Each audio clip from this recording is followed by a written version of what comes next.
Yo, Laurent, what fuckery were you just saying? Oh, you want me to repeat for those watching at home? Yeah, you're talking a Uh, lot of shit right now. wait, is this PG-13 or is this rated R? Like, Oh, it's rated whatever the fuck you want it to be. all right, bless. So Bamba will go butt up your mother. Let's go. Let's go. I went to the Cartel concert. Yeah, yeah. Shout out to all those, who went out and caught the Vibes Cartel concert. His In first one s in Toronto, right? Sitting in sixth place, okay? Uh, wow, listen, I'm just trying to like give a quick shout out, and then you have to fucking be a Debbie Downer, bro. All right, we'll take it there. Sixth place, creeping up on second, third Centurion? within the next three games. I mean, with that win, it's still a possibility. Um, we just have to stay consistent, right?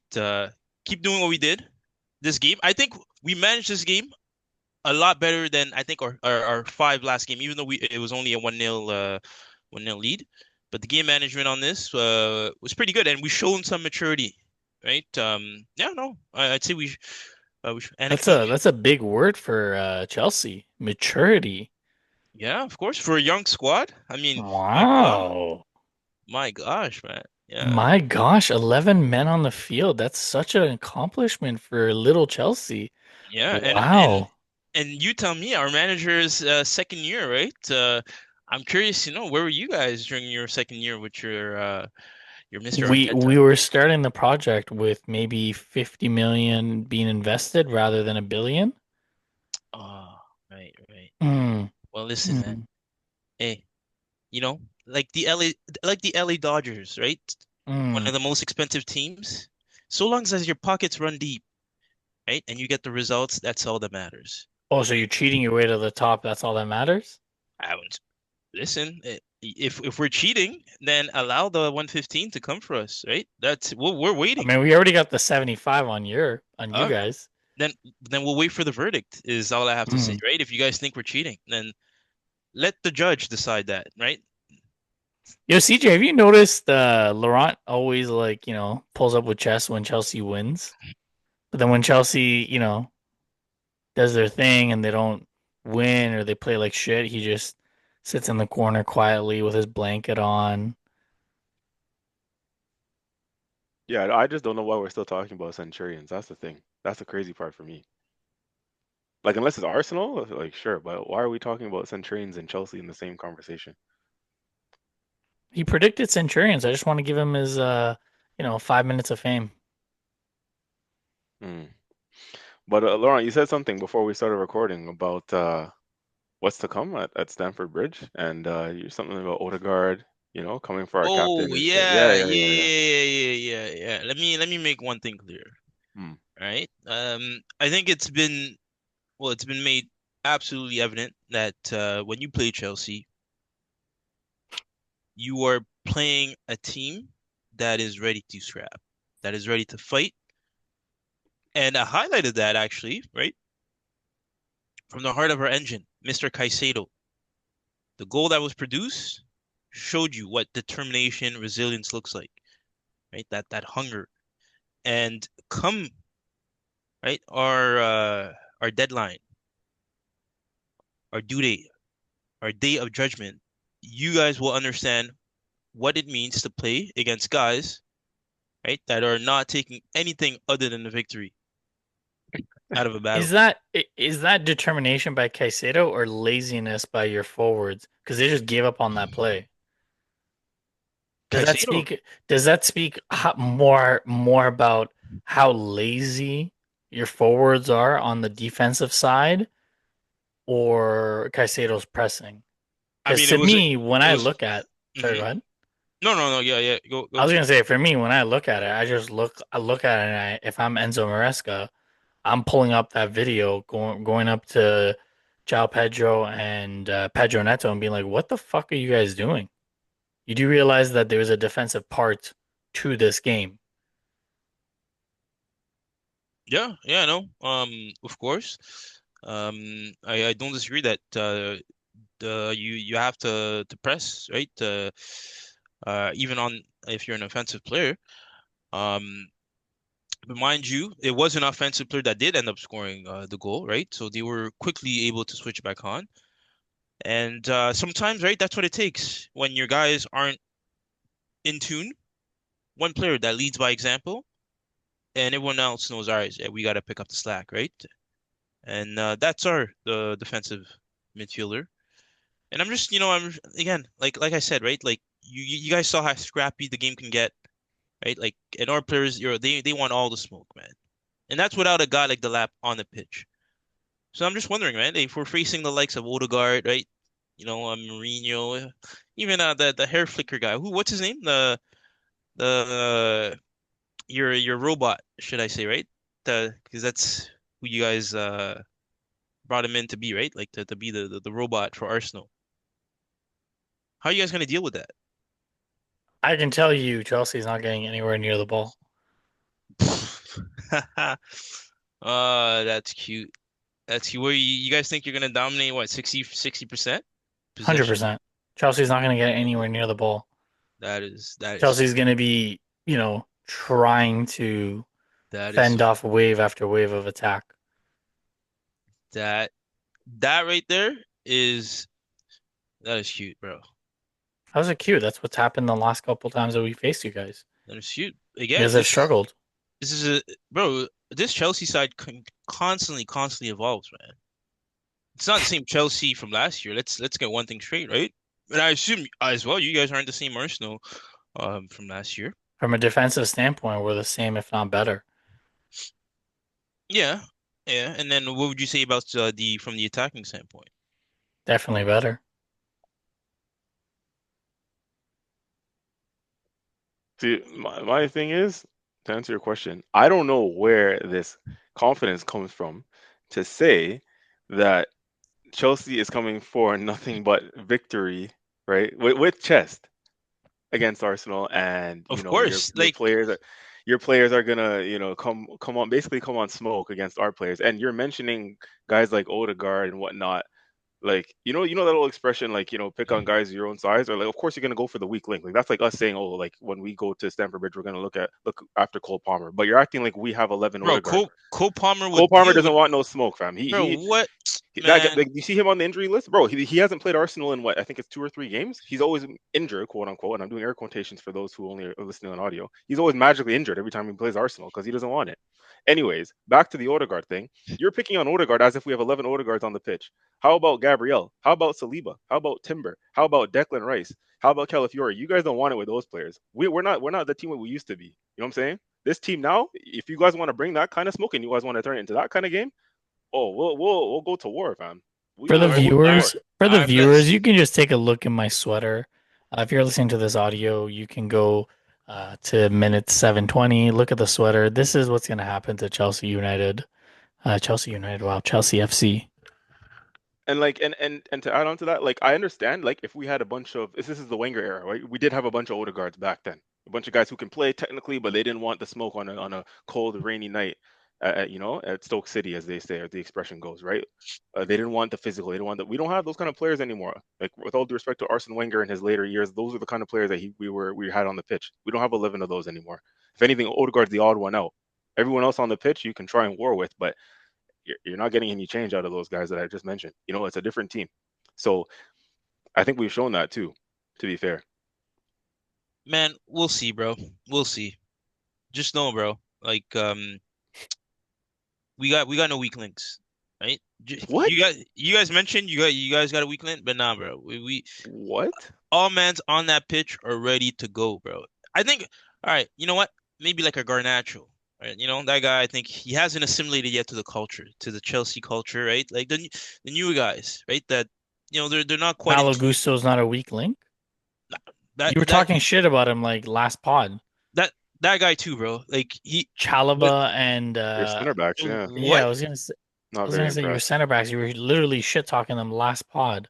We don't No, have a no, weak I'm link. not. I'm not saying weak link in terms of skill set. I'm talking about weak link in terms of like aggressiveness and attitude and ready to, when it's down to bust down, bro. Like, yo, we'll match you, bro. We'll match you with that same energy, right? We're not pulling out from tackles like how you guys say, or Odegaard is gonna half-ass a tackle, because he doesn't want to get injured. Nah, man, there's none of that. Okay, you just mentioned that's only one player. That's what I'm saying. I'll mention one of your guys too, Cole Palmer. The guy doesn't want it either. That's why he's always injured when he plays Arsenal. So, you know, Wait, those two guys aside, they when cancel when each other out. when does Odegaard come back? He actually should be back for that game, apparently. Oh, okay, okay, Yeah. okay. I don't think he's gonna start. I Mm. think it's gonna be the same midfield that we've seen so far. I don't think Odegaard starts that game. I'm Mm. hoping thing is I think it back for the game, depends. I think but it I don't. depends. If he's back right after the international break, because Chelsea's our third game back after the internationals. So if he's back for Spurs, which is first, and he gets match fitness against Spurs and against Bayern, I can see him starting. You don't remember last year when same kind of thing. He came back for that ankle injury, and his first game back around these times last year was against Chelsea at the Bridge, and he actually got an assist in that game. Mm, So I think the manager loves him, right? And rightfully so. He's our captain. He's one of our creative links. Everything runs through him. So I think in Arteta's eyes, if he's fit enough, I think he'll start. I can see him starting. mm. Well, let's shift gears. Um, for the viewers, not sorry for the listeners not watching this on YouTube. I got Gabriel and Saliba on my shirt. Um, Defensive dominance again, full display. Of course, it was a turf war against Burnley. I don't want to talk too much about it, but zero shots on goal for Burnley. I believe it's like three or four games in a row now. The opposing teams haven't had a shot on target. They have had shots, but not on target. Gyökeres scored, assisted by Gabriel from a set piece, and then Declan Rice assisted by Trossard. Both of them were headers. Um, I don't know if there's much to say about this, CJ.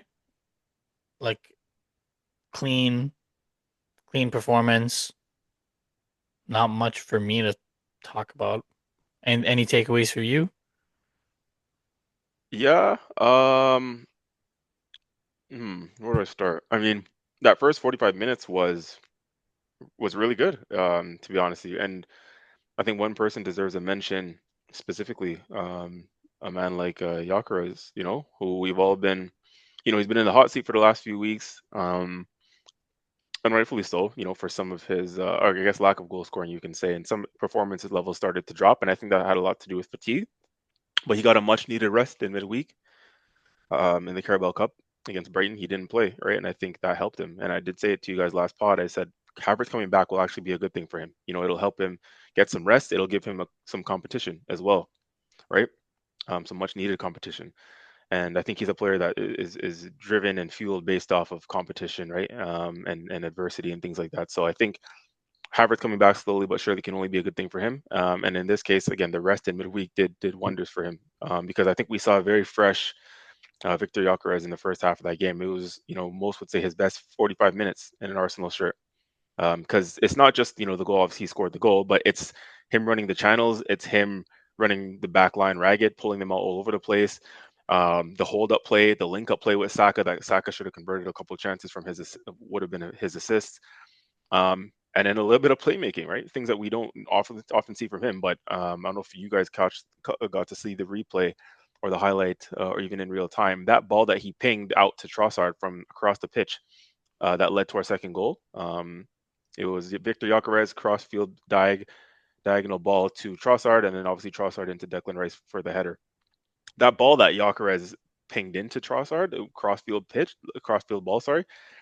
That's those are the kind of balls you see pinged in by central midfielders, right?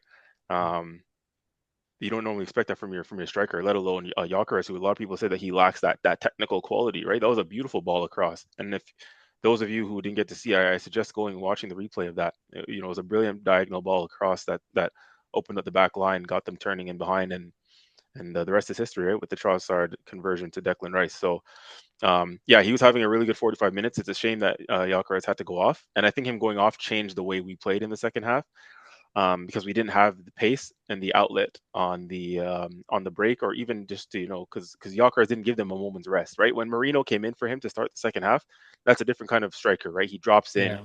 more of a false nine. He's not somebody who's going to agitate and and occupy center backs and defenders, right? Where Gyökeres can be relentless at times, just not give you a moment's rest. So the way we play definitely changed in the second half, and I think also a combination of that and the game management, right? We were already up 2-0, and nowadays when Arsenal goes up, a goal or two, you're pretty comfortable, right? You're thinking, okay, we're not going to concede. So I think, yeah, the second 45 was just about managing the game, managing injuries, managing minutes, and just, we had the 3 points in the bag at halftime, and it was just about seeing out the rest of the game from there. So, but yeah, it was a good performance nonetheless. We got the job done, and we keep the games ticking over. It sounds like an easy win, but these are the games in the past that Arsenal could drop points in, these sticky Mm-hmm. games against the lower level teams. So um, we managed to get the job done there, and it's a professional job, and we keep it moving. I don't know about you, Merdad or Laurent, or anybody who's watching Arsenal at this moment in time, but there's something different I feel about Arsenal and how they look and what they're doing this year. It feels like they're going out and they're doing a professional job on these teams, right? Not too much emotion, not too much getting carried away, getting over the top.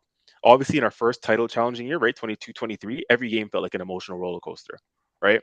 In terms of the players, in terms of their attributes, in terms of their celebrations, in terms of how we handled things, right? We used to make games emotional. If you remember that first 22-23 season, Merdad, where Jesus was balling out, we had those games against these lower level teams, Bournemouth, for example, right? When we were winning 3-2 at the Emirates, last minute winners, or we'd still win these games, but we'd make them a Yeah. little bit more dramatic. Whereas these games now, fast forward 2, 3 years later, we look a lot more controlled. You watch the games and they do look a lot more controlled. It may not be the best looking at times, or maybe boring, or may not be the most prettiest football, but we're managing games really well. We're really efficient, and pretty much suffocating teams and not giving them a prayer. The way we dominate possession after going up a goal or two, the way we just see out the game. Again, no bookings, right? That was a big theme under Arteta's reign in the early years of his reign. A lot of yellow and red cards, a lot of silly Mm-hmm. chances we're giving up, a lot of nerves.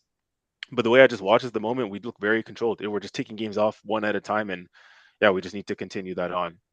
Last thing I'll say before I defer to you guys is the slight concerns are the Gyökeres injury and then Zubamendi as well. The two of them had to come off at different points in the game because of what are deemed to be injuries or muscular injuries. So we hope that there's nothing serious. To be honest with you, because we need both of those players, obviously. Zubamendi especially. I mean, he's running the show in midfield, and part of what Yeah. I've been saying about how we look a different team now and the control that we have is a lot down to him, right? So we got to hope that there's nothing serious going on there. We have two big games again coming up this week before the international break, and we got to just cross our fingers and hope that those two guys are okay because we're gonna need them. Yeah. Gap stays the same though. So like I mean I hear everything you're saying with the Arc Horizon. Like it was a good weekend. We took care of business. City took care of business. Liverpool took care of business. We'll get to talk about them. Um, with the way the Premier League table looks like now, so Arsenal sitting in first, City second, Liverpool third, Bournemouth fourth, Spurs fifth, Chelsea sixth. Um, would you guys say that this is the way the table is going to look when we get to the business end, or do you anticipate a shift in the top five? Because I don't, outside of maybe Chelsea moving up to the fourth spot, I don't see much other. I don't see that much movement aside from, like I said, Chelsea moving to fourth. Hmm. I mean, not gonna lie, man. Bournemouth to me is a dark horse. I don't know if you guys got a chance to watch the game versus City, Yep, I but did they're set up quite well on the offensive side. very well.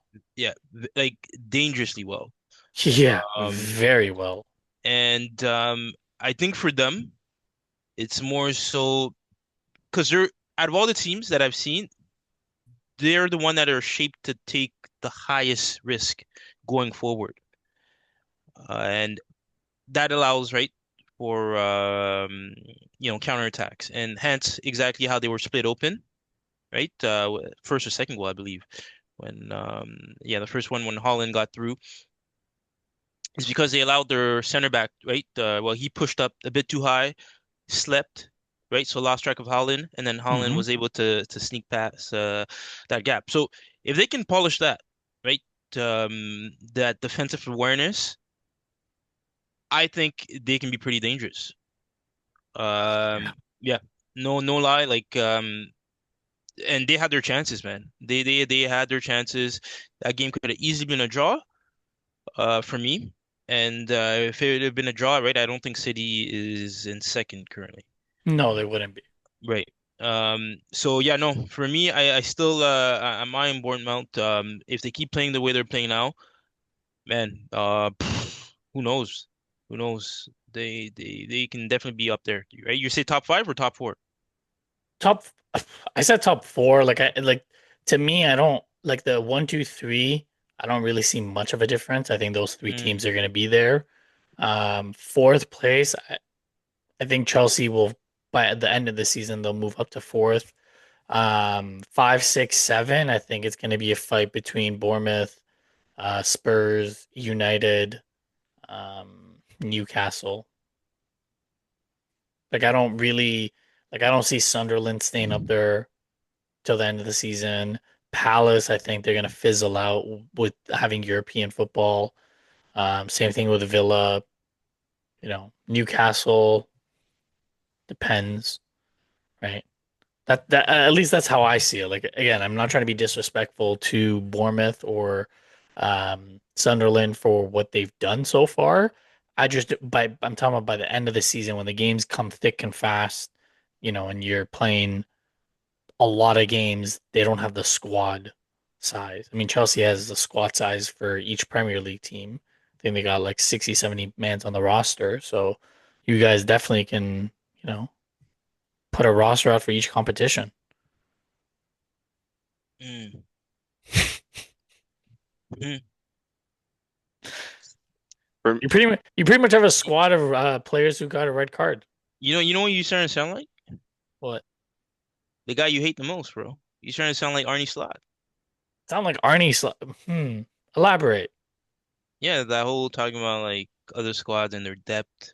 And then the only thing you didn't mention was the fact that we have Esteval, right? Because I think that's what he said at that presser. That, oh yeah, look at Chelsea, right? They have Esteval, but it is what it is, man. Leave our squad alone. If we have, enough players to fill up a whole school bus, what is it to you guys, right? Anyways, CJ, what do you think? I'm just gonna ignore you, Laurent. I'm just gonna ignore it. I mean, listen, you don't hear me talking about, oh, look at Man City, look at Arsenal. Nah, man, Chelsea, we on our own lane, bro. We do our own business. We focus on our business and we get the job done, man. Hmm. That's a Chelsea way. Hmm. Yeah. Damn. Anyways, CJ, what do you think? You think this is gonna be the table?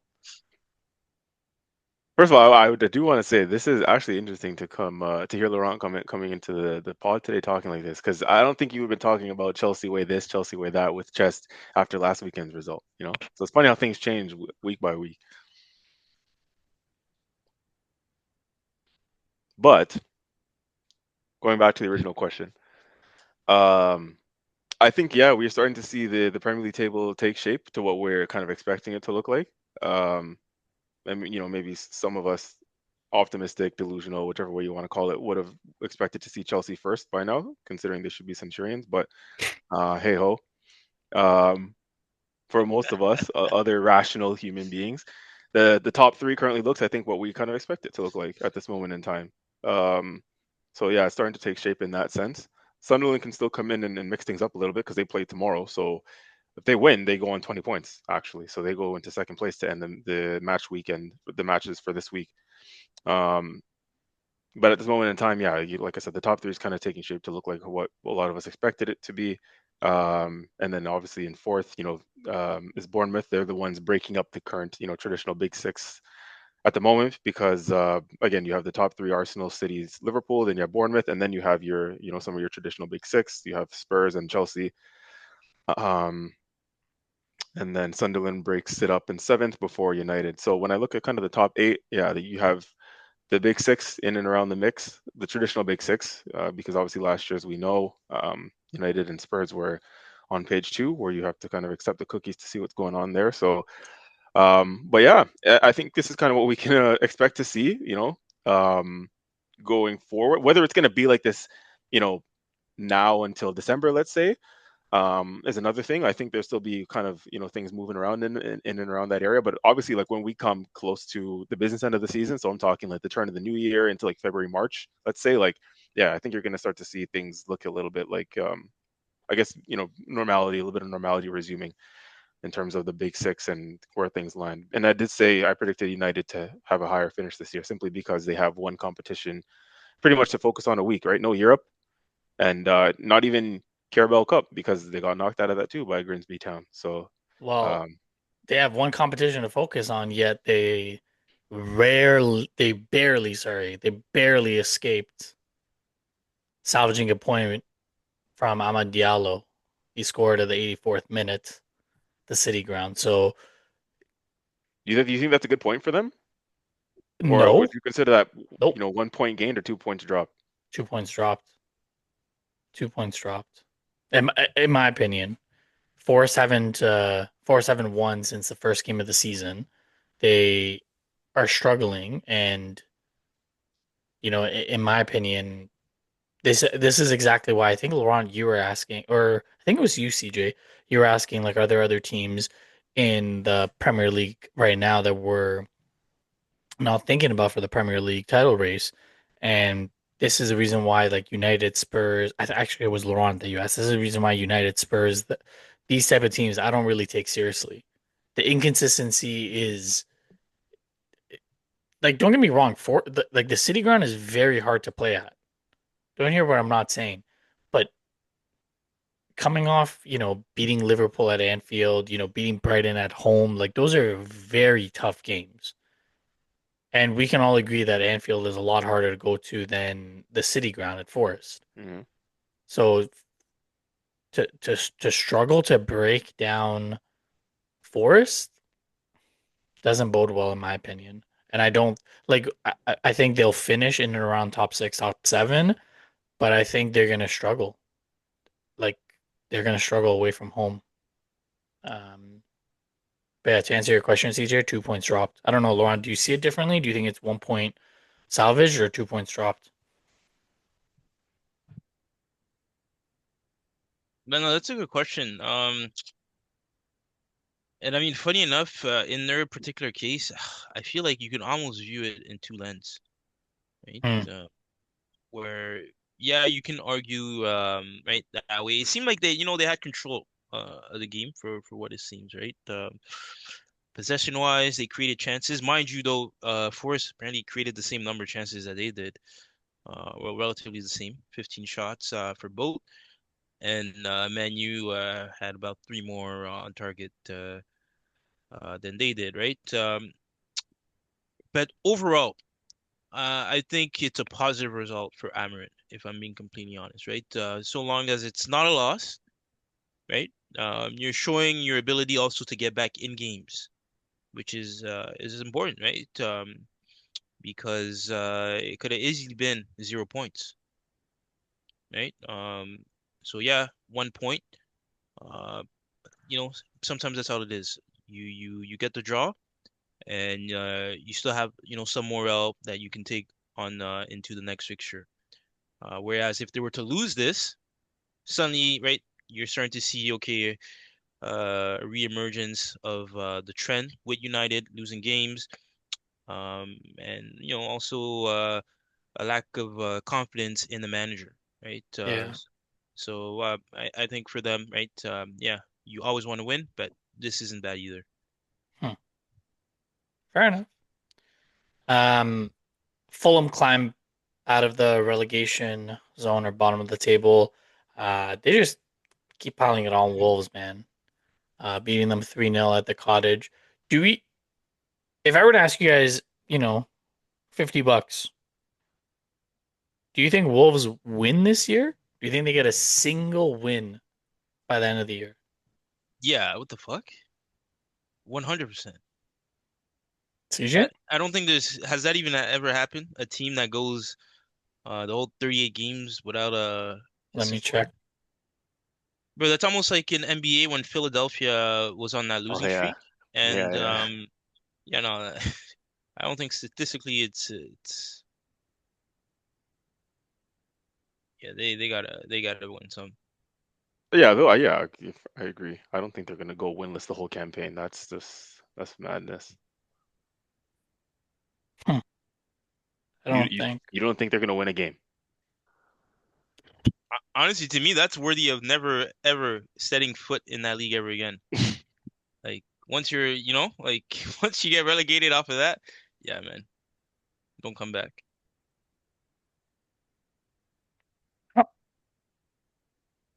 Uh, Yeah, it's never happened, right?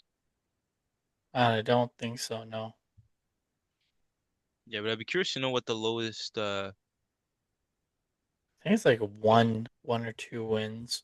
oof. I think. I think I can't. I can't seem to find.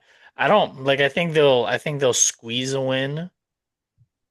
Um, but it's looking really dire for them, man. It's looking really dire. And they sacked their Yeah. manager, no? Hmm. Yeah. Mm. Yeah. Hopefully Graham Potter can come on the scene and fix whatever's going on now, man. Palace beat their London rival Brentford 2-0. Mateta continues to score, man. Um, CJ, do you think if it wasn't for the robot, he would have a chance at the Golden Boot? He's tied on 6 goals with Igor Thiago from Brentford, Danny Welbeck from Brighton, and Antoine Semenyo on 6. Holland is at 13, so he's double. Crazy, man. Guys, guys just fucked. You just have to laugh, man. Like, He's Holland is. fucking robot. But to be fair, his service is exceptional compared to the other teams, um, or to the other players that right for their respective teams. It's the service. A lot of it is the service, right? Obviously, there's a skill that comes with having to finish that, but once you have that, that quality of service and you are a top striker, right? It writes itself. You think So so? You yeah, see, yeah, man. Like even so the game today, man. Did you see the balls that were being sent? no, I didn't get a chance to. It's Yeah. like, come on, man. Like you, yeah. So okay, so let me challenge you on that. So do you think any half decent striker would be going in that team and getting the same number of goals right now? Like, I think we have to give some level of I think respect to I think the. any decent striker would perform better. Any decent striker would perform better than the current team they are on in terms of their output in goal scoring, yes. If they're giving that type of service. Right? So what I'm saying is essentially, well, obviously Holland is exceptional, right? Mhm. So we're not trying to discredit from that, but mind you, these numbers, again, it's service based. If you take Holland out of City, right, and Mhm. put him on Palace, he's not getting these type of numbers. Okay, No, so not let these me numbers, but I think he's still scoring goals.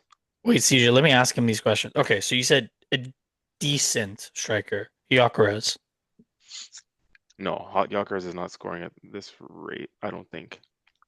Not this rate. Remember, it's not. I'm not saying this rate, right? But I'm saying I'm saying Gyökeres would have more goals than he does now. Okay. I think I can agree with that What too. about Sesko? Yeah, Uh, Mateta, yeah. But again, Welbeck. what are we at? What's the question though? Not at the rate that Holland is scoring at No, now. They may have no. more goals. But they would perform a lot. So if he has six, right? I think yeah, he has six right now, right? Yeah. Yeah. Like he could be at eight, like and what's 2/6, right? What's the percentage increase on that, right? It's about 33%. Hmm. Yeah, it's a 33% increase, right? It's pretty high. Yeah, So it is. But again, we're talking about Holland's got double of the second guy closest to him in the league. yeah, no, but Yeah. again, right? Because we all agree he's an exceptional player. He's an Yeah. exceptional finisher. The finishes on both Yeah, goals were outrageous. And that's what I mean. Not everybody can finish like that. The only striker I see coming in and having the same exact impact, right? If you swap one in, one out, is Harry Kane. I think Harry Kane could get these numbers in this Man mm. City team. Yeah, 100. Yeah. Yeah. I Hmm. agree with that.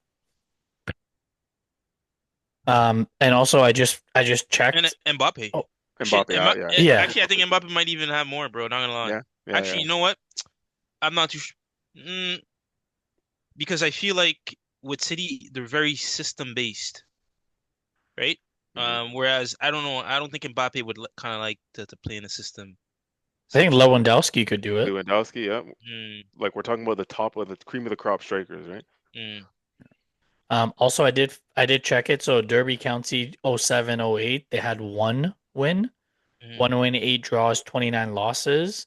Oof, Sunderland 05-06 and Villa 15-16 had three 3 wins. wins.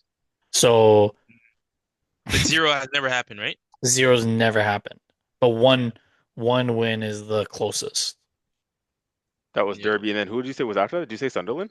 Yep, Sunderland 05-06 and Villa 15-16 had three wins only. Bro, at that point, Villa? man, huh? Yep, Villa 15-16 Villa, yeah. Okay. Sorry. So sorry. Can you repeat it? So there's three teams then. So it's Derby, it's Sunderland, and Villa. No, no, Is no. that what you said? Derby only had one win, Okay. and then Sunderland and Villa were the closest to Derby, and they I had see. I three see. wins Three each. wins each. Okay. Yeah.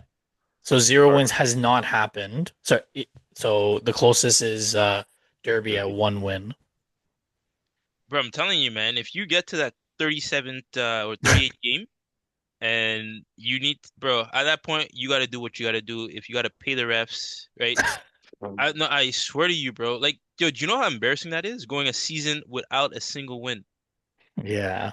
Like, it's like, come on, man. Yeah. A team that's not going to go the entire season without a single win, Brighton. They just took care of business. They beat newly promoted Leeds. Sitting at mid-table, did you guys know Brighton has yet to lose at home? They face the likes of Fulham, City, Newcastle, and Spurs. I did not know that. No. That's pretty they're gonna be difficult to the Amex is gonna be quite difficult to go to. And I think yeah. Arsenal is gonna be going there in the next month and a half, and I am a little concerned. I think we'll obviously take care of business, but to know that they've faced, Newcastle, they face Spurs, they face City, Fulham, no slouch, and they haven't lost at home. So, I mean, same thing for you, Laurent. Like when you guys go to the Amex, I would be concerned that you guys would drop points. I don't think he's concerned. Oh yeah, sorry. Centurions can't be concerned. Sorry. Listen, My apologies. for this month, bro, the only concern for me is the Arsenal. And Mm, how are we going to slay the Giants that they think they are? That's the only concern for me. mm. So, yeah, I'm gonna go to bed every night with that on my mind. For those at home wondering, right? Well, the only North London side that you can slay is Nando's FC. You Mm, slay them with a merely 1-0 win. mm. I know we talked about it at the beginning of the pod. So the real question that I want to ask with this game is not during the game; it's after the game with the boss Thomas Frank being snubbed by Djed Spence and Mickey Van de Ven. Oh yeah, I've seen that. And you We, I try to mean, talk to him, right? yeah, I mean, we talked about it a couple pods ago with Vinny and his antics, you know, but that that To be that to be that's fair, disrespectful. but I don't think I don't think it was that bad because on one end, right, like the Vinny snub, it's like okay, you're getting subbed off. And again, even in his case, right, he did explain why he did it, right? And even Tony Cruz, I believe, came to his defense. I don't know if you guys had a chance to read what Tony Cruz No. had to say, What do you but say? essentially that a lot of people commenting have never been in that situation. They don't understand. You know, you're playing an El Clasico, the moment, right? The emotions, everything is very high, and you do not want to be subbed off. You want to play, perform for your team, right? And essentially, the message he was putting out there is simply that, well, a lot of people just can't even relate to what it's like for a player in that moment, right? Um, but now going back to the Thomas Frank situation, I think there's a slight difference. One, because the game did finish, right? And sometimes players, they just want to go to the locker room. It's a defeat, right? At that level, you don't want to lose, right? And right? You see it in all sports. LeBron James, right? I gotta bring that one up, right? Always wants to, you know, show everyone that yeah, I got better things to do than shake hands. And, yeah, it's that same kind of attitude, right? So yeah, I think his boss, or maybe you're trying to say something, and then I think he kind of mouthed him off, right? Like he mouthed him off, and but nothing too provocative, even with his hand gestures. And the guy in front of him, who's it? Vanderbeek? That was Van him, de Ven, yeah. or Van der Ven, sorry. Um, yeah, I don't personally, I don't even think he realized. Like he really just wanted to, head out to the tunnel, and you want to get your mind right at that point, right? So for me, I don't think there's too much to read into. It's emotions, right? Players are upset, and I think that's all it is, if I'm being Hmm. completely honest. I'm CJ, do you curious see to it the know. same way? I'm curious to know what Thomas Frank was actually saying to him at the time. That's also a big thing here, right? We don't know what was being said Mm, yet. I don't know if that's come out yet. If you guys heard No, anything I just directly. I just read the post-match conference and Thomas Frank was asked about it and he essentially just said, they were just frustrated. I didn't really see it as a big deal. Hmm. That's it. He didn't really shed much light on it. Like it depends on if he gave them an instruction and they just ignored it and walked away and whatnot. But I don't know. I don't know what he was trying to say specifically, and he's not going to tell us now at this point, right? He's gonna downplay that situation. But to to what Laurent was saying, and I see both sides of this, right? To Laurent's point of they're frustrated. They just lost a derby, a fiery derby, and they're at home, and their own fans are booing them. Like, am I gonna want to go and clap my fans after you guys are booing me and my performances and whatnot? I mean, and again, rightfully so, by the way, the fans. Like, if yeah, it's Spurs being Spurs, they have a poor home record at the moment. Yep. Constantly points are getting taken away from there. Um, so I see it both sides, right? Yeah, the fans are gonna boo the team, and rightfully so. But the players, on emotion, they're human beings. At the end of the day, but it is frustrating for them as well. Yeah, you're getting booed at home. It's embarrassing. You lost a fiery derby. It sucks. However, as a professional footballer who's getting paid millions, you have a duty of respect to, still go and clap your fans. And it's the same thing with the Ekatike thing. It's the same thing with the Vinny thing. Wait, sorry, with Ekatike when he took off his shirt. Laurent, Yep. you mentioned he should kind of know better or whatever. Or sorry, I mentioned that he should know better, and you were kind of coming to his defense at the time, and riding high on the emotions of the game and the situation. But with all of those, the common thing is again, I get it. We're human beings. There's, obviously your emotions are running high, but the difference is between us at this level going and having a kickabout, in a men's league or in our own leagues and being emotional versus being a professional footballer is you're getting paid millions and millions and millions. You know, you have psychological, mental, psychotherapists or whatever in the training room, in the dressing room that coach you on how to and on media training, on how to handle these things week in, week out. It's part of the club. It's part of, you're a professional footballer. So the way we handle our emotions at this stage, where we don't get paid to play football or paid to play sports or whatever, versus how they deal with it should be completely different. And I don't think it's necessarily right to, show those kind of things or do those kind of things in public. And I'm glad Vinny came out and apologized, right? It's not like he came out and justified it, right? Because again, we're human beings. So if you can come out and recognize and apologize, like, sure, whatever. But again, just doesn't make it right in the moment. So depending on what the confrontation was between Djed Spence and the manager or whatever, of course, it's not a good look for him to be shooing off the manager in that at that moment in time and in the way he did. If you can do it behind closed doors, none of us can see it, none of us can hear it. Whatever, do your thing. But just know if it's in the public eye like that, it's going to be called out, and it's not a good look on the player's perspective. And bigger than that specific situation, I just want to make it known, like as I'm saying, I do not think professional footballers should get a pass just because they're emotional and whatever. Like again, you have a certain level of respect, and it goes for our own club too. Many years ago, when Per Mertesacker and Mesut Ozil were around at Arsenal, one year I remember we got slapped at the Etihad by Man City. Per Mertesacker was captain at the time and told Ozil to go clap the fans because Ozil was ready to go walk back into the dressing room. Yeah. I don't know if you I remember remember that, Murder. that. You know, Yep. we lost really badly to City, and Mesut Ozil was ready to walk down the tunnel and go and leave and not clap the away fans who made that journey down, right? And Per Mertesacker had to go and give him a howling and cussed him out. Basically said, "Yo, you have to go clap the away fans. I don't care if we lost this and that. You have to go clap the fans and this." And so there's a level of professionalism at that stage, and I think that the players gotta remember that it's what they do. It's kind of like that "woe is me" thing, but hey, you're getting millions, so don't feel sorry for yourself too much. Hmm. You know what I mean? Yeah. Um, a team that definitely wants to clap the fans today. And Oh, sorry, Merdad. I don't know if we're moving on from the game yet, but I still do think we should touch on the game at least because that was a big game. That was a fiery game. If you guys wanted to touch on it, or I certainly do. There's certain things that I feel like we should I mean, we discuss. touched on it at the beginning, but yeah, sure. Go ahead. Um, well, I mean, okay, well, I'll come in after. I know usually in the Chelsea segment, Laurent will kind of take it away, but yeah, curious to know your thought of your side and the performance and the game overall. What did you take away from it? I mean, it was a very very strong performance. Um, yeah, no, don't have much else to say.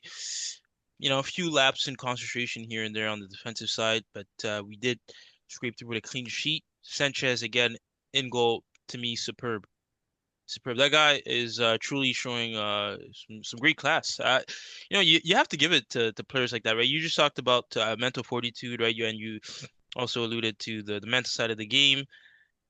And for some of these players, like no, like let's be real, right? Last week, I think it was last week, I mentioned Harry Maguire, and just imagine, right? Those same fans that you clap, that right, you're saying that Mertesacker told Olza to clap for, those same fans, those very same fans will turn on you the next game if, or for whatever reason, right? If you do not perform to their liking, right? So you're always being judged. You're always being Yep. judged, and Sanchez was definitely in the hot seat for a hot minute. And despite all of that, right, he's come out on top. And there's one ball. I don't know if you guys seen that. Oh my gosh, man. The way I think he put in Neto. Uh but Second half, was it? he I want to say first, but I can't even remember. I But do remember bro, what you're talking about. He kind of oh grabbed my it God. out Yeah. of the sky And and then then he just pinged a just long kicked it. one. Yeah, Yeah, pinged yeah, it, yeah, bro. yeah. Spot on, man. And I like remember that. it's like that's what we're talking about, you know. And then you're making the saves and goal, right? You seem to be now you're more comfortable playing out of the back.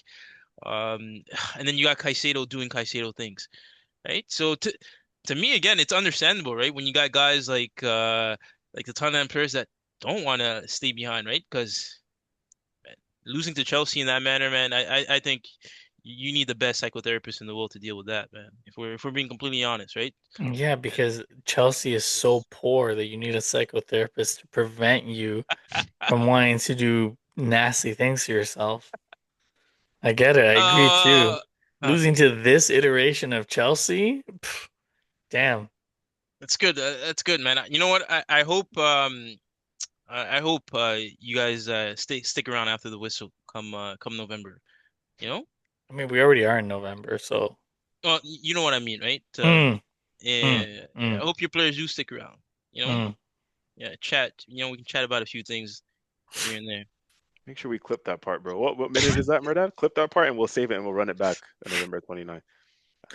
I don't even think this guy's gonna show up, to be honest with you. Man, I'm gonna be there. I'm gonna be there. You keep saying that, but I'm gonna Full be there. Chelsea kit? I'm gonna Still be full there. Chelsea kit, or are you gonna change that? Change that as well. I'm be there, man. I'm gonna be there. I'm gonna be there. In your own home, I'm gonna be there. Mm. Anyways, for me, just quickly on the game, I thought, definitely one thing that stood out to me, watching that game, watching the rivals as we do.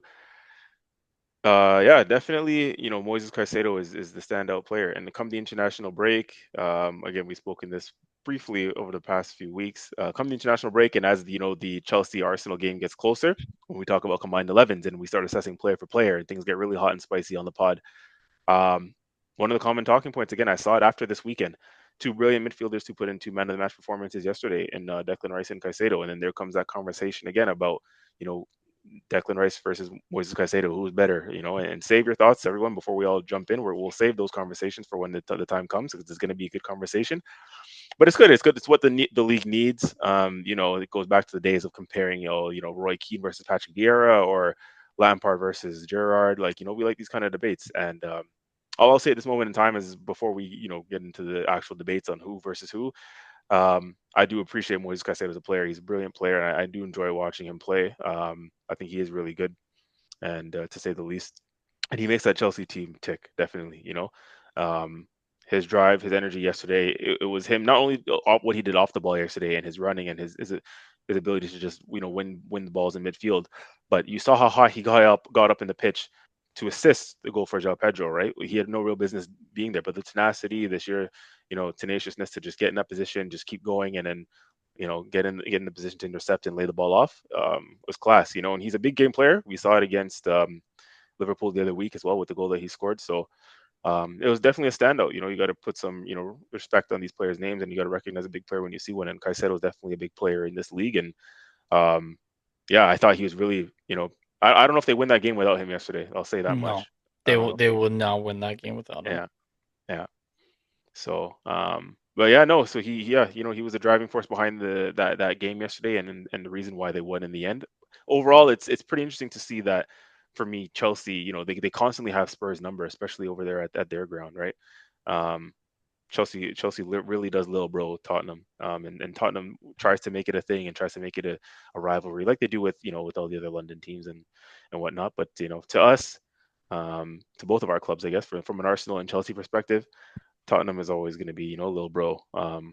So yeah, it was just it's typical Spursy, just typical Spursy stuff. And to be honest with you, Laurent, when you were asking me, or the other week when we were talking about rivalries, and you were mentioning yourself saying, oh, like you guys are not concerned about Spurs. Like these are the reasons why, right? Um, Spurs one week they'll go and beat a big side, and then games like this. Not to say obviously Chelsea's a big side, but like at home again, like you can't keep constantly losing to your big rivals at home, and no performance to show for it. The performance was poor, right? Javi Simmons is getting cussed out and Mm, getting all kinds of slander in the media. Obviously, in typical Spurs fashion, what their fans do, right? When they missed out on Eze, they go and say, "Oh well, we got Javi Simmons now. He's better than Eze anyways." Like, yeah, okay, 9, 10 games in, that guy hasn't shown up one iota, so it's just funny to see the narratives. It's typical Spurs stuff, typical Spurs. And again, this is why I don't see them in any sort of meaningful title races or being there or thereabouts. Because again, one thing we're realizing, right, when we talk about Spurs, when we talk about United, we talk about these things, even Chelsea to a certain extent, it's consistency. That's what puts you in these races and the title races. Man City and Liverpool have set the standard over the years, and even us when we were in the thick of things in the 23-24 campaign, where what it means to be in a title race like that and what the standards that these clubs have set is win, win, win, win, win, week in, week out, W's on the board.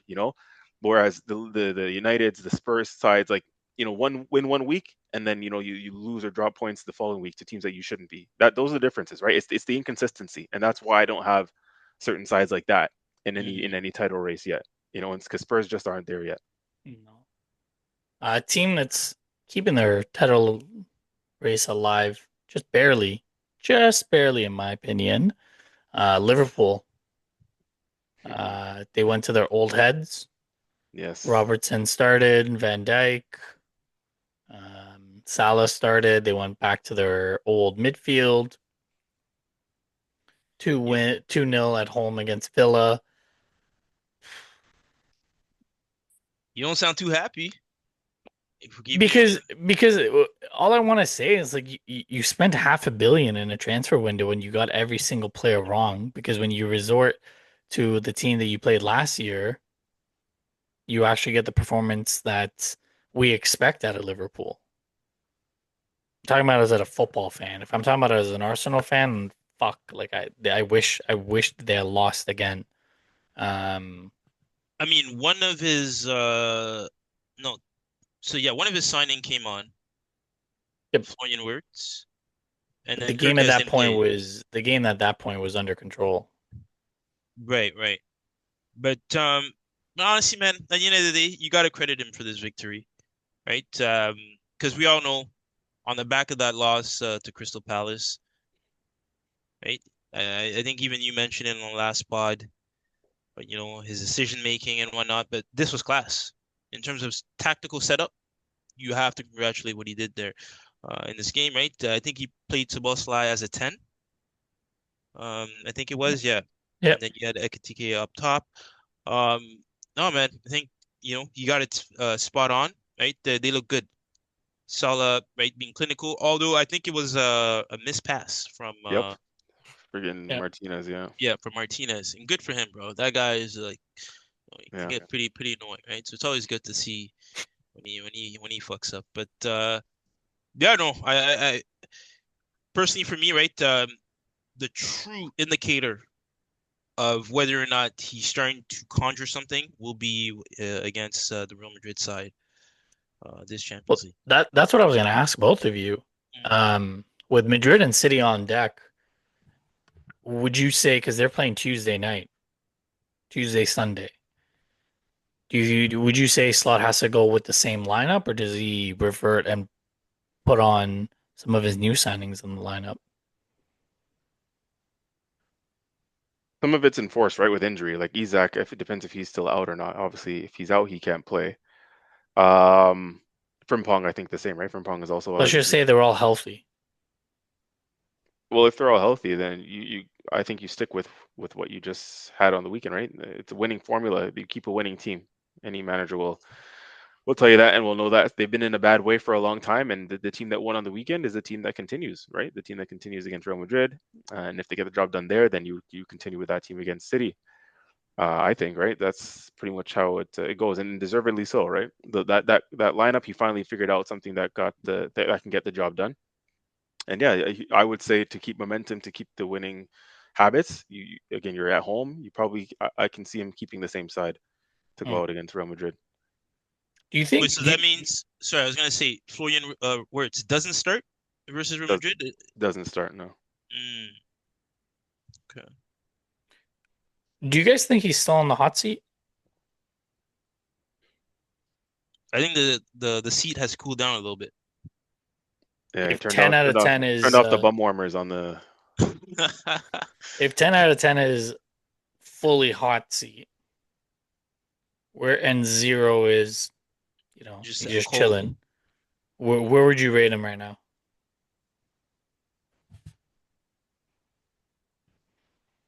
I'd say no less than a 5 for me. So around there, like 6, 5, 6 between there. Yeah. CJ?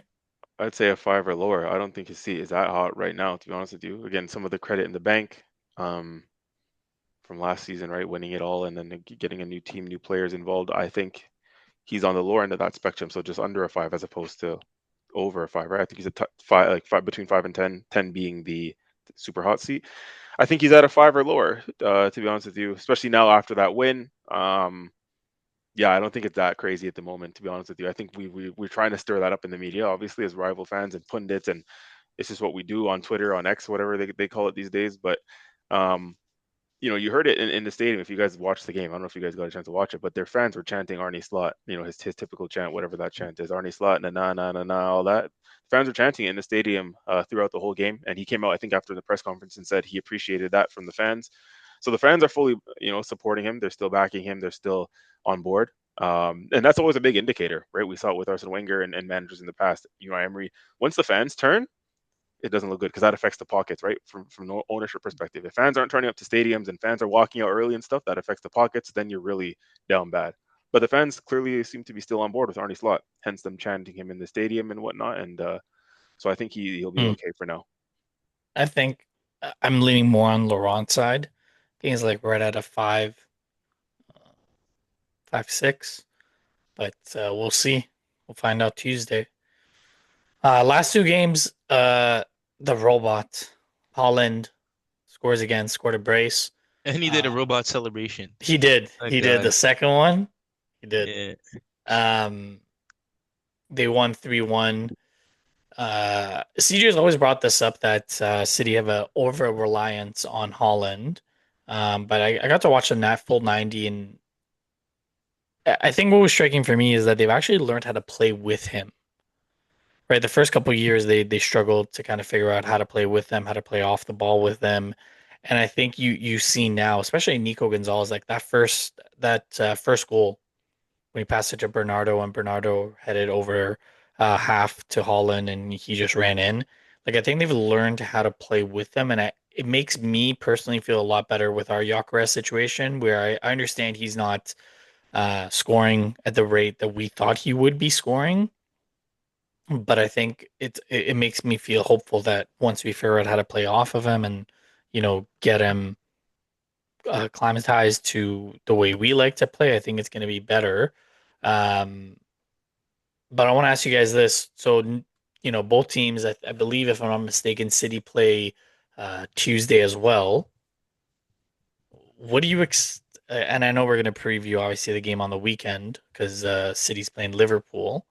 Um, oh, sorry, City play on Wednesday. My apologies. Do you think Pep has one eye on the weekend, and maybe he goes with a little less strong lineup against Dortmund, or do you think he goes all out?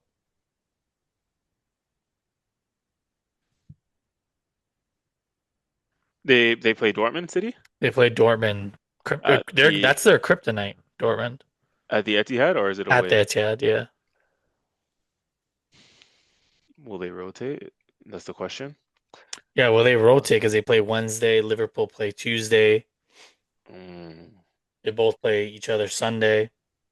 I guess the question for me was really, will they rotate Holland? Like, will he play or not? Will he get a rest? It's tough Or to will he say. just get 45? Uh, is Marmoush fit? Is he back fit? Yeah. Hmm. Yeah, it's a tough one, man. I think yeah, with that game, that's such a massive game. He could rotate out, and it also depends. I guess we'd have to look at how City's doing so far in the Champions League campaign, right? If they have all wins, or if they need a win, if they're desperate for a win. I think they've got off to a I decent think they have start. the same record as Dortmund. Oh yeah. City are 2-1. Yeah, same record. Are ahead on goal differential plus Mm. 5. They're still sitting in the top half.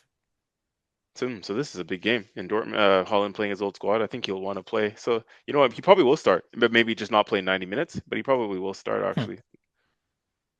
Laurent, I you in think. the same boat? Yeah, yeah, no, I think it's a key game. Yeah. And especially now, right, that we're progressing into the competition. These are definitely games that you're looking to snatch points off. So yeah, Hmm. I agree. Um, Second last game because we got one more game tomorrow. Nuno Espirito Santos, West Ham stunned. This I was actually shocked. I watched this game. I was shocked. They beat Newcastle 3-1 at home. It's a bad L for them. Very bad L. And the real question that I have is it time for Paqueta to move on? Because if did you guys watch the game at all? No, I No, heard he scored a Pe- bang though. not just the goal, but the way that he was able to dominate the midfield against Bruno Guimaraes and Joe Linton. He plays with them on Brazil. Like Mm. he completely controlled that midfield. It was almost like he want like there was he played with some type of energy that I'm like, damn, like this someone must have said something to you because he played angry, and the way that he played, I was like, okay, it's time. It's time for Pekata to move on from West Ham. I just don't know if he'll get the move in January or if he's gonna have to wait for the summer window. But what do you guys think? Do you think it's time for Pekka to move on? They're still in the relegation zone. They haven't moved from the relegation zone even with this win. Yeah. Before I answer, do you guys remember when he was heavily linked with Man City? Yep. Yeah, it I was a hope big that game. doesn't happen. Yeah, yeah. No, because clearly he's way better than that squad, right? Again, Yeah. Brazilian international. So I think yeah, it's a matter of time. And I think one of the main reasons why he hasn't moved on already is because of that scandal he was a part of, right? Was it the betting one? I think he was Yeah. banned for a while from Yeah. playing. Yeah, something similar to Ivan Toney, if I'm not mistaken. So there was that hanging around him for a long time, which prevented him from getting a move or putting clubs off or whatever. Um, that's something that's I think prevented him from getting that move. Otherwise, I think he's yeah he could be on the move next summer, especially if West Ham don't have a good season. And I think he's still at a decent age, if I'm not mistaken, so he still has time to get a good quality move.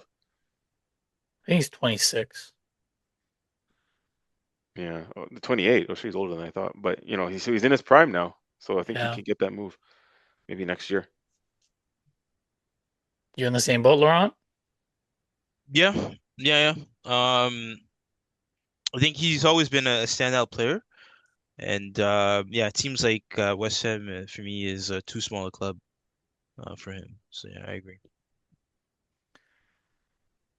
All right. Champions League is back. Um, as always, we'll go through the Premier League teams that are in the Champions League.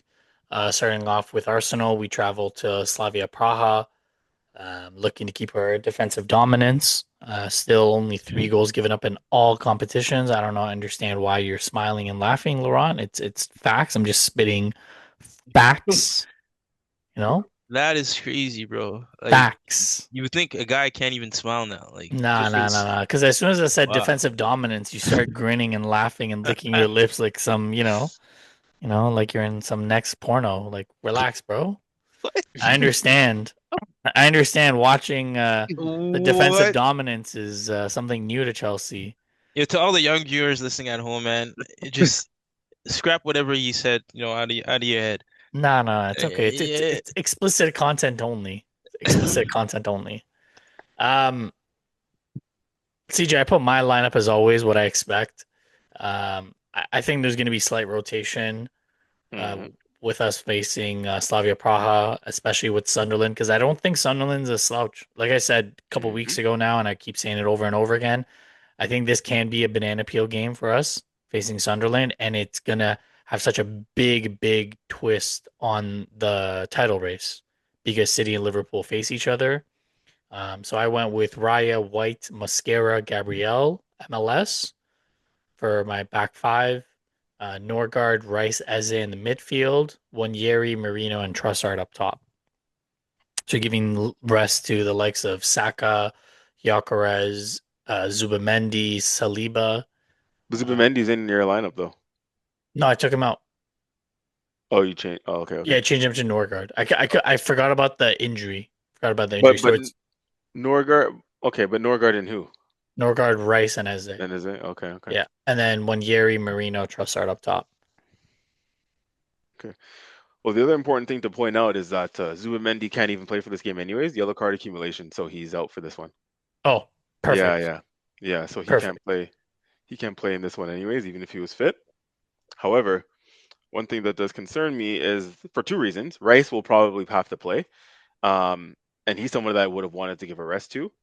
Um, so that's concern number one. Concern number two is that he's also on yellow card jeopardy, yellow card accumulation. So if he gets another booking in this game, he misses Bayern Munich, which is the next Champions League game after the international break. So I mean, slight concern on that end, but it's something that he hopefully can manage, and hopefully the game and with the level of opposition that we're playing, no disrespect to them, it won't be too feisty, too fiery. Nothing we have to really have to sort out and handle from a defensive standpoint, and nothing crazy where he's gonna have to go in those kind of crazy tackles or um, nothing that's gonna overexert him to get a booking because yeah, if he does get that a yellow card in this game, he is out for Bayern Munich. And I think he's smart enough, Rice. Obviously we saw he'll know that, right? And we saw last semifinals, the Champions League last year, famously, where Partey had a similar situation at the Bernabeu when he was on yellow card, or he was one yellow card away from suspension, got that yellow card, and we saw Rice giving him shit. You know, Yeah, so Rice will be smart enough to know. I say that now. Hopefully that he'll know that he's yellow card caution for this game, and he needs to be careful because we need him for Bayern Munich. And I think going forward, we'll talk about it more, but just the importance of Rice to our team, man. The guy is just he's phenomenal, bro. He can do it all. Similarly, like I said, I was bigging up Caicedo, but like Rice can do it all for us, right? He's that modern day box to box midfielder, leader on the pitch. He's got so much more in his bag to that as well, right? He's a finisher. He's one of the best set piece takers in Europe at the moment. Thomas Frank said it as well. It's yep, funny when people ask us about our, not to divert too much, but people ask us or people ask the managers about how do you plan for Arsenal's set pieces, how do you defend it? And the coaches will say, and Thomas Frank said it. He gave us our plaudits. He said, "There's no defending that, right? When you can do all this preparation and whatever on the training ground, but the reality is on the training ground we don't have a Declan Rice and we don't have a Gabriel." Because you can't plan for that, right? Like the deliveries that the Declan Rice put in, you don't have players on the plane on the training ground that can put in those type of deliveries to train for and to practice for uh, because they're not Declan Rice, and not many people can do what Declan Rice is doing at the moment in terms of consistent delivery. It's undefendable. I mentioned it a couple of games ago from the Atletico Madrid game, that ball that he put into the box. Like some of those are just it's undefendable, right? You put it in a certain area and it's begging to be attacked.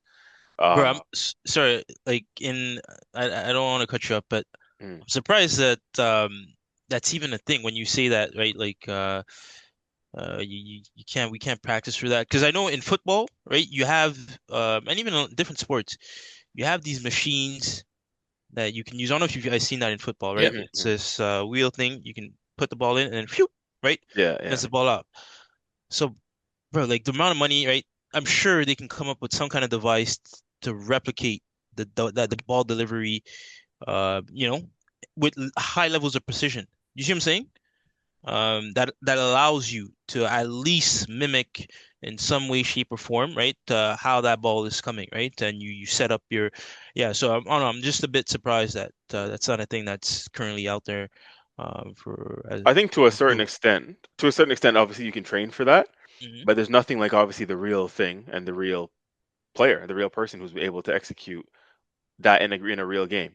Mm, You see what I'm saying? Like, yeah, you can only train for it so much, but when it comes down to it and it's game time and you're playing that opposition or that player or that scenario you're faced with in game, it's slightly different. mm, It's kind of similar. If I can bring a good example of this, it's kind of similar to, I don't know if you guys heard famously when Arteta, when we were on the training ground many years ago, and it was in the documentary, and Arteta brought a speaker out and played "You'll Never Walk Alone" on the training Yeah. ground for the players to get familiar with what the atmosphere is like. But you're never really going to get the atmosphere on the training ground. The atmosphere is going to come in the actual stadium. So there's only so much you can train for an Anfield atmosphere. And mm, the theme song of "You'll Never Walk Alone" and a voice audio over of the fans singing it on your audio speaker. You know what I mean? That's not as the same thing as the real being really actually in Anfield in the stadium right, right, right. hearing that kind of thing, so I think it's kind of one of those where you can only practice for that so much, but when you get the real scenario and the real thing, it's a Mm, little different in those scenarios. But I do agree with you. Like, it was fascinating to hear him say that, because yeah, you would think that managers, coaches will do all they can to replicate as much as they can, as best they can, to mm. to prepare Mhm. for these situations. Um, The but other thing yeah, I was, oh, sorry. oh yeah, no, continue, go. No, no, I was gonna say the other thing that I was thinking, the point that you brought up with Rice and his yellow card is maybe he'll play White, Saliba, Gabriel, MLS, and then play Norgard, Marino as in the midfield, Hmm. and then actually play Gyökeres. Because we're playing Tuesday, Saturday, you can still Hmm. give Gyökeres some minutes, and then, um, you know, as the game progresses, he could put Trossard up top and then bring on a Max Dowman or something, or Hmm. maybe start with Saka, something like that. Maybe he just doesn't even risk Rice this game at all because Marino can do a job, and if you play those four guys in mid in back, you don't you should be able to get away without Rice. Like I Hmm. think even if he played White, Mascara, Gabriel, and MLS, I think we would be able to get away without playing Bryce. But Hmm. I Well, wouldn't be shocked if he does something like that because I completely forgot about the yellow card accumulation. while I'm talking, if you don't mind, if you can can we pull up Slavia Praha's league position in their respective domestic league? Mhm. Um, the reason I say that is because I want to They're know. first. Oh, they're top of their league. Yeah, 8 wins, Okay. 6 losses, 24 goals for, 8 goals against. So Wait, did you he's say probably going to eight put wins, six losses? eight. Sorry. 8 wins, 6 draws. My apologies. They haven't Oh, okay, lost yet. okay, They okay. haven't lost. 24 goals for, 8 goals against. And how are they doing in the Champions League so far? Champions League. And the reason why I'm asking this is because when you're They're studying 0-2-1. 0-2-1, 2 goals for, 5 goals against. the 0-2-1. So I'm assuming that's 0 wins, 2 draws, 1 loss. 0 wins, 2 draws, 1 loss, correct. Yeah.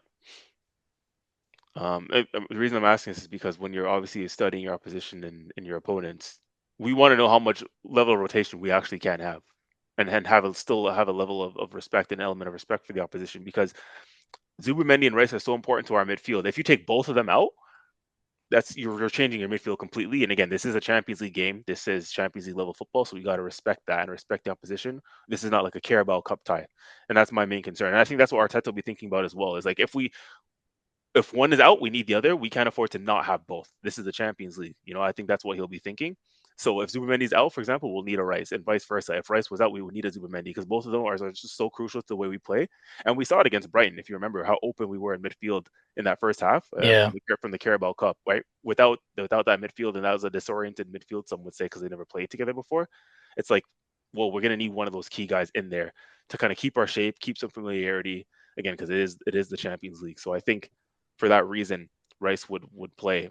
My concern is that I don't want him playing 90 because we're going to need him on the weekend. And you just know in the international break after that, Thomas Tuchel is going to play him 90 minutes both games for England because, Yeah. you know, so that's my concern. Gyökeres, I would have loved to give him rotation. But again, the other thing with him is he even fit, right? I know the press conferences come out tomorrow, but is Gyökeres even fit to play this game? And if he's not, then what do you do with Mikel Merino? He would have been good to come in midfield, but if Gyökeres is out, then Merino will go up top. So I think there's still some things that we don't know at this moment in time because there hasn't been a press conference yet to get a clear update on who's fit and who's not. Thomas Frank, looks to kind of see what I'm curious to see what he does with Djed Spence and Micky van de Ven.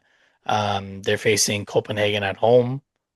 Um, I mean, judging by what he said in the press conference, I think they go right back into the lineup because they need to win, and those two players are their best chance of winning. So I don't really see anything changing there. Liverpool, Madrid. I know we talked about it. So you guys think that he's going to go back to the same lineup? Old heads coming in.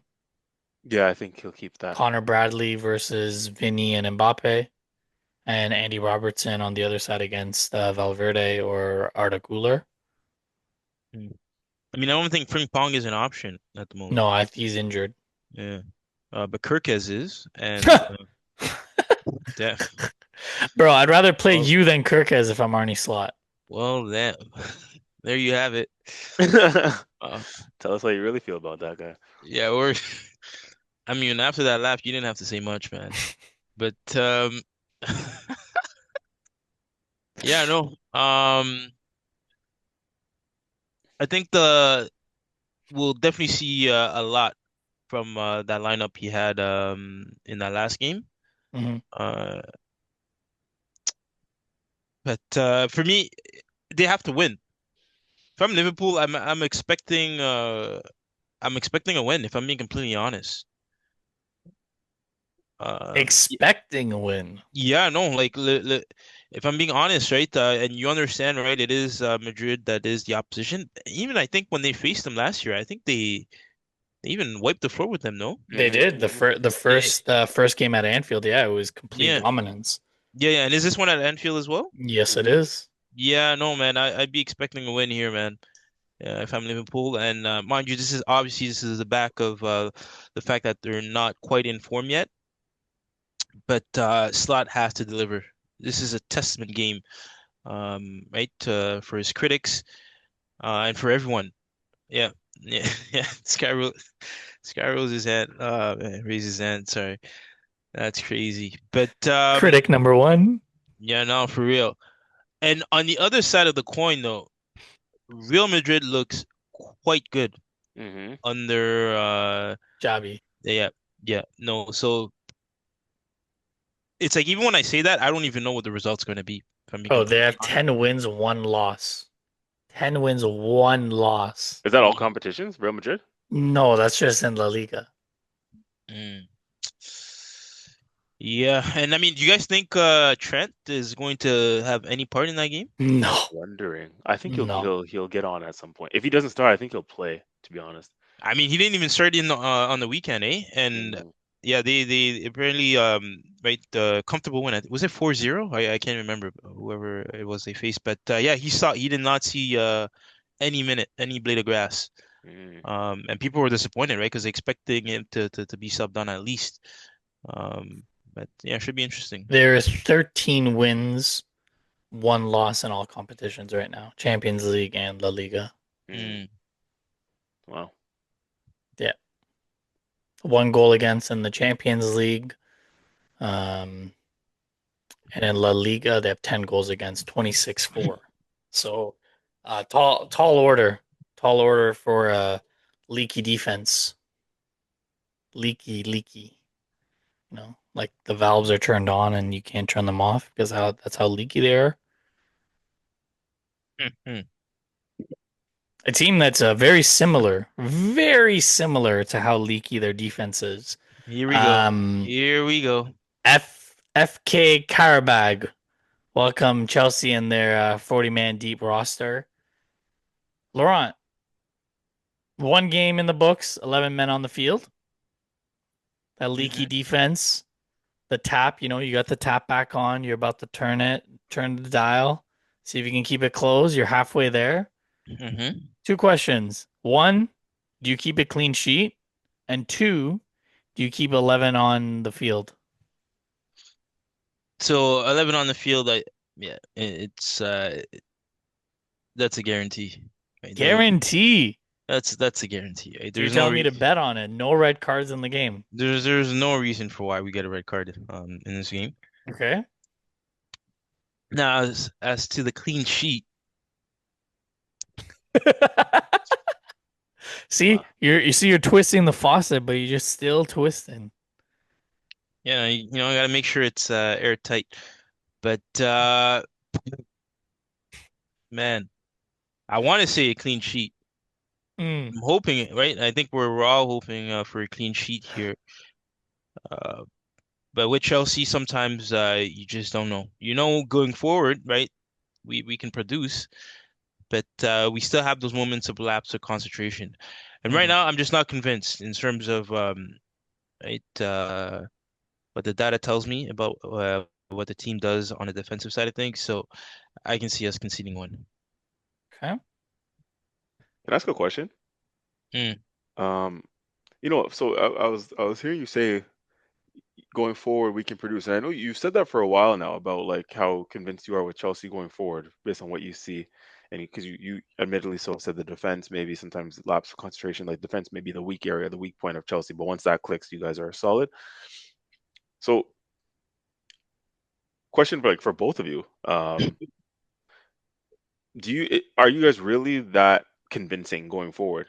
And like, do you guys really click that well going forward? Is it as fluent as you think it is and convincing as you think it is the right word I'm asking, because I've watched the last couple of games for Chelsea, and especially without a Cole Palmer, right? This could change once he comes back.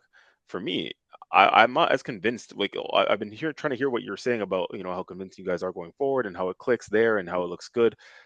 But one goal in two games, oh sorry, two goals in two games, I guess, and convincingly or unconvincingly so Oh, you're against talking about Premier Sunderland. League. Yeah, if yeah, the Okay, two Premier okay. League games, yeah. Hmm. Um, against Sunderland before this weekend, right? This weekend was Spurs. Last weekend was Sunderland. So for me, I'm just curious. I always want to pull you up on that when you talk about how convincing it is looking going forward for you guys, and I guess how much confidence you have in them going forward. Because for me, when I've saw, and again, the sample size I have is watching a handful of Chelsea games this season, right? The United game, but as recently as Sunderland and this past one against Spurs. So Sunderland for sure, like again, one goal after that Garnacho goal, you thought the floodgates were going to open, but it didn't really. Things were not connecting. We mentioned that one famous incident in the second half between João Pedro and I forgot not João Pedro, I think Pedro Neto and somebody else, where it was one Sunderland defender who backed off when he had the clear chance at the ball, right? Do you remember Hmm. in the second Hmm. half? At that point, he let I think a Pedro Neto or whoever it was run onto it, a defender. And at that point, it was 1v2, and you're expecting that to convert into a goal, but that disconnected. And I've seen that a few times with Chelsea in their games, and even against Spurs. Right when I'm thinking it was only 1-0 if you really think about it, and Chelsea had many opportunities, especially in that first half, to make it more than 1-0. The Hmm. one goal came from Caicedo's brilliance, stepping in from midfield essentially, because the other guys around him couldn't really get it done too much, Hmm. right? Like Garnacho's, the Pedro Netos, um, um, and João Pedro actually could have and should have had a hat trick in this game himself, right? He finally did convert the one chance that Caicedo put on a plate for him, but João Pedro himself should have had more chances and sorry, not even chances, more goals, right? Chances that converted to goals. From what I saw, he missed some sitters. Um, so I guess my overall point is I'm not seeing like the fluency and the fear and attack from Chelsea to be like that you might be seeing. So I want to know what it is maybe that I'm missing. And I think that could change. Like I said, I'll caveat that by saying I think that could change when a Cole Palmer comes back or even when a Delap comes back, right? To aid to the attack. But at this moment, I'm not really seeing kind of what you're telling us about the Chelsea attack and what you're convinced by. Okay, so I mean, first off, right? Just off. So I guess I think you're seeing more so from an eye test, right? Hmm. Standpoint, which is a fair assessment, if I'm being honest, right? And especially if we're analyzing, the type of plays that you mentioned, right? Where these are plays where those goals really should be given, right? and it's just lapse of concentration, not being clinical or the decision making, right? Uh, End product. Yeah. yeah, yeah. Uh, but I mean, apart from that, right? Just that subset there. Um, we are tied on goals for, right? I think we have 18, you guys have 18, Liverpool has 18. We are only bested by City by two more. So technically, right, all of us four, are practically right. City at 2 goals a game, and we're pretty much up there as well, right? Just 1.8 or whatever that number is, right? Hmm. Um, and aside from that, right, the games versus a competition, right, of those statures, right, we have shown that we can score, right? Even Ajax, I believe, was it 5-1? But Ajax is a team that has shown poor form recently, right? If we're being honest. Uh, but even Wolves, right? We conceded 3, we scored 4. So it's like once the gates open, right? We can definitely produce. You know what I mean? Like, and you know, right? In a game when the floodgates open, right? One player scores, the other, right? Like we we can definitely show that, and we're not afraid to go for another goal, right? We're not just gonna score one and look to sit back. But you are right where on those games where if it's a Real Madrid, right, you got players like the Mbappes, the Vinny's, usually those kind of chances on the breakaways, right? They're creating something more than Yeah, yeah. what we would create, right? And I think that's just gonna have to come with time, right? That's gonna have to come with time. But again, I think we have the ability to create overall, right? So if the chances are being missed, again, right, that's a different story. But creating the chances, right, or those kinds of openings, I don't question, right? Mhm. That we can't put ourselves in those positions, and now really it just comes down again to the clinical finishing, right? Which is something that still needs to be worked on. Yeah. Um, Newcastle look. I did not expect them to lose against West Ham, to be honest with you. But they got Athletic Bilbao coming to St James's Park. I think this is going to be one of those again. I think it was last week when they faced Benfica, or 2 weeks ago when they faced Benfica, and I told you guys it was going to be a dominant performance by Newcastle. I think this is going to be one of those dominant performances as well because I think their physicality is just going to be way too much for Athletic Bilbao. I don't know if you guys see it the same way, but I do not see Bilbao being able to win this game. I think they're just going to be way too physical, especially in the midfield. And their wing backs for, Kieran Trippier, Dan Burn, or Tino Livramento, I think they're just going to be too much for Bilbao. Um, last Premier League team, like we talked about, City take on Dortmund. I think CJ, you said they may rotate a little bit. Um, they do have to win. They do have to win because I think they need to keep pace and they need to ensure that they're in a favorable position so they can have home field advantage because this year the higher you finish, the higher seed gets home advantage in the knockout stages. So um, I think Pep will definitely have an eye on the game in the weekend, but I think I agree with you, CJ. I think he's going to go quite strong because Dortmund's no slouch. Hmm. The other game that we are going to predict, fourth game, PSG Bayern, huge game, top of the table right now. PSG 3 wins, no losses. Bayern same thing. PSG ahead on goals for, 13 goals for, 3 against. Bayern 12 goals for, 2 against. Um, Arsenal, Slavia Praha. Wait, we're What? doing Liverpool. Oh, we're adding the PSG Bayern. Yeah, Okay, after this week, I think I said it last pod. After this one, no more adding a fourth, bro. This shit, I can't even keep track anymore. We got to keep it consistent, bro. Keep it to 3. You know what I'm saying? I told you, Laurent. I told you he was gonna say something.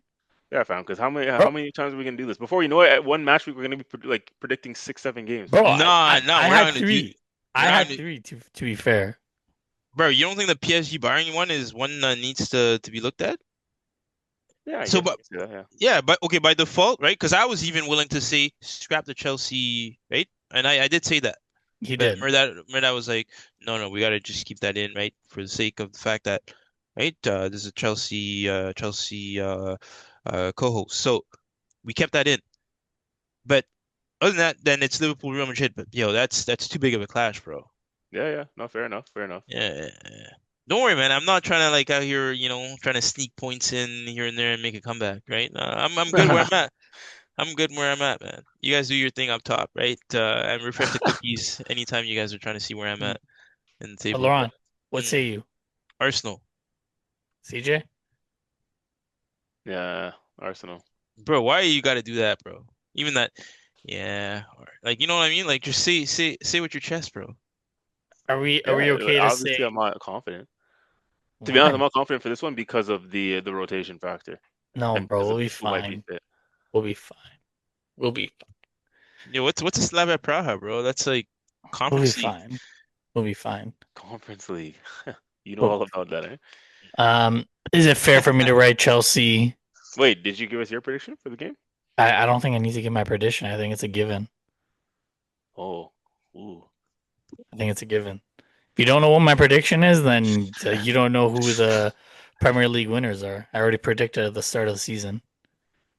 Jeez, jeez. Chelsea, Qarabağ. Chelsea for all three? Up to Chelsea times three. Unless you guys have something else. No, no, I have Chelsea. I'm just waiting for CJ to give me the nod. All right, yeah. Chelsea probably win this one. They've been doing pretty well in the Champions League, to be fair. Man, if you're gonna say probably, bro, then just say what you mean, bro. Like, if you feel like they're gonna draw, Yo, just don't say that. question my predictions, bro. I said Chelsea. All right, Okay. just making sure, bro. Laurent, Liverpool, Madrid. Yo, can I answer this one third, like last or something? Sure, I'll give you that. I'm saying Madrid, Oh man. And it's at Anfield, bro, right? and it's at Anfield.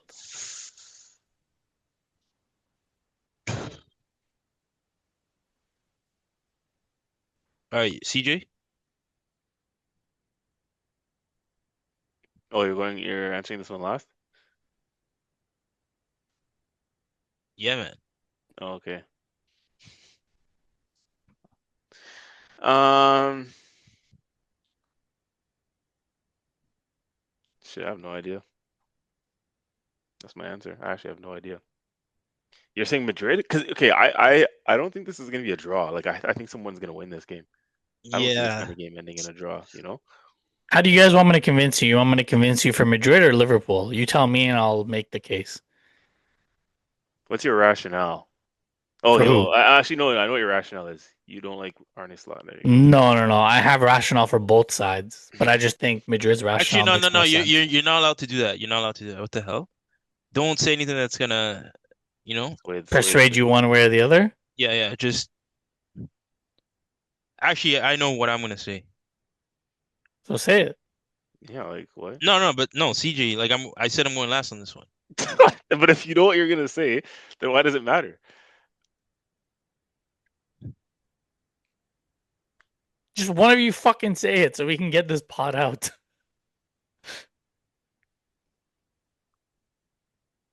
I actually don't know. Okay, 30 seconds.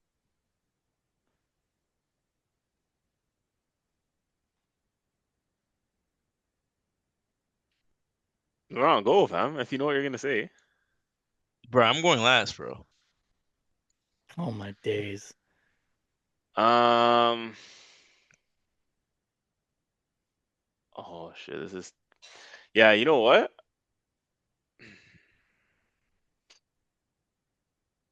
Nah, Real Madrid is not winning this game, fam.